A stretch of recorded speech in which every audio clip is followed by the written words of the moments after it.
佢大家望下第二日個顏色又已經唔同咗啦。但係其實咧，佢而家個通係統一咗㗎，即係成個頭都係藍藍綠綠咁樣咯。之前就分別大啲，即係兩浸色咧會比較明顯啲嘅。而家下邊嗰浸咧再洗落去都係會變出邊呢一浸綠色咁樣。唉，終於都係變咗個好動漫、好初音嘅顏色添。其實我真係麻麻地綠色嘅頭，不過都可以用個妝襯翻嘅。但係我而家呢個色就襯唔到琴日嗰個裝扮咯。如果我而家呢啲色真係唔想去咁核突咁綠嘅話呢，想變翻灰好簡單，揾個紅色就撳到。所以點解上一轉呢，我整紅色頭最後會甩到變咗嗰個灰色？因為本身紅色係可以 tune 呢啲藍色綠色嘅。如果你係黃呢，就用紫色。我擺喺呢度俾你哋睇下，擺翻啲圖先。係呢排啲 vlog 都加下啲圖咁樣。突然間講開個頭呢，我想講下，因為其實我染咗好多年頭髮噶啦嘛。講緊係我中六未正式畢業啦。中四暑假有年呢，就用過美源幻彩。如果有睇過片嘅朋友應該知啊，因為好多年前㗎啦。我睇下會唔會擺得翻條片俾你哋睇啦。嗰陣時呢，我就用過係啦美源幻彩呢樣嘢去染啡咗個頭啦。美源發彩、美源幻彩係成個世界堪稱最難甩嘅顏色。尤其是係黑色啦，所有染髮界或者係salon界都知道，美源髮彩係全個世界最難甩嘅黑色嚟嘅。通常都唔會建議啲人咧染黑就去揀美源髮彩嘅，即係除咗年紀大真係諗住可能整白頭髮咁樣就會用啦，因為佢係遮白髮嘅配方，所以佢染黑嘅能力一定係比普通嘅染髮真係勁好多啦。咁跟住咧就直到我諗中六臨畢業之前，行畢業禮之前，其實都可能已經畢咗，係未行畢業禮啫。嗰陣時我係全金毛咁樣返學校，跟住俾老師罰咗去一個室，就唔準上去畢業禮咯，因為我金毛啊嘛。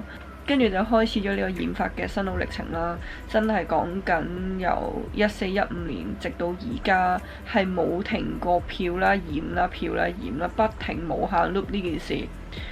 我有因為返工而要染翻黑一段好短嘅時間，我又再漂翻，或者可能已經甩晒啦，今日再染，因為係冇一隻染髮劑比起美源髮彩可以 keep 到咁耐。通常我染黑呢都好快會甩嘅，尤其是我底色啦，因為底色越淺嗰個色素食色嘅能力就越低啦，所以好快就會甩晒㗎。你見到我其實成日都整頭髮，但係每次整完冇耐，即係你睇我而家咁樣 keep 住同你哋拍 vlog 咧，你就會見到其實我個頭係甩得好快啲顏色。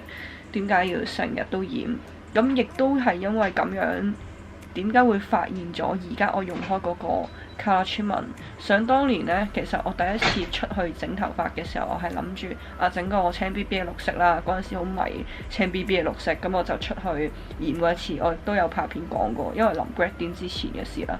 跟住呢，咁我就染完之後覺得唔係我想象中要嘅綠色咯，好快就變咗金色。因為其實綠色係好唔襟，好易就會變翻金毛咁樣啦。跟住嗰陣時就認識咗一個做髮品鋪嘅哥哥，咁後尾先發現原來佢唔係淨係賣髮品咁簡單，佢根本就係一個專業人士，佢係一個頭皮測試專家、頭皮治療專家，我唔識點樣形容佢，即係總之佢係一個唔普通嘅人啦。但係我嗰陣時因為喺屯門做嘢，咁成日落樓下可能買嘢食見到佢，咁跟住係由佢推介咗我而家買緊嗰隻 Color Treatment到而家。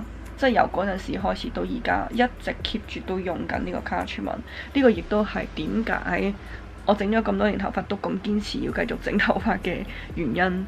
一路以嚟都係用緊 Color Treatment 去整我嘅顏色，亦都係我冇諗過佢咁好咯。即係你當我賣廣告好，分享自己染頭髮一啲心得又好啦。咁呢個就係我中意整頭髮嘅原因。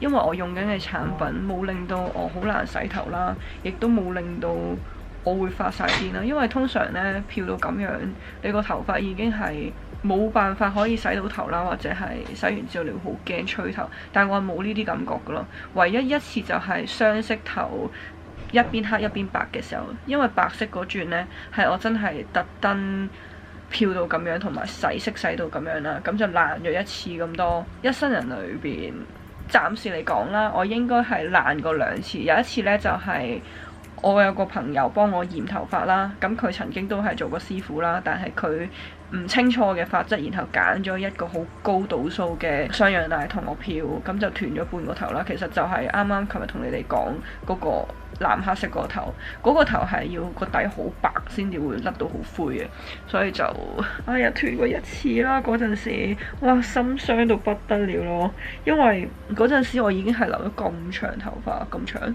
係咯，跟住你諗下喎，半個頭得翻咁多，半個頭喎，出邊嗰陣喎，仲要係得翻咁短喎，你諗下幾核突。跟住我就唔敢再漂頭髮咯，即係唔敢漂到咁高啦。所以點解一直都同你講唔好揀9度啊，自己漂唔好啊。即係同埋我自己啲客我都唔會叫佢哋自己漂咯。我之前仲有一個原因唔中意出去整頭髮，就係因為我耳環太多，我唔中意人哋幫我整頭髮，因為我覺得好麻煩。幾開心，每次整完之後都哇好有滿足感啊，亦都會好有驚喜，因為有啲顏色可能真係冇整過，呢度溝下嗰度溝下，呢度整下嗰度整下咁樣咯。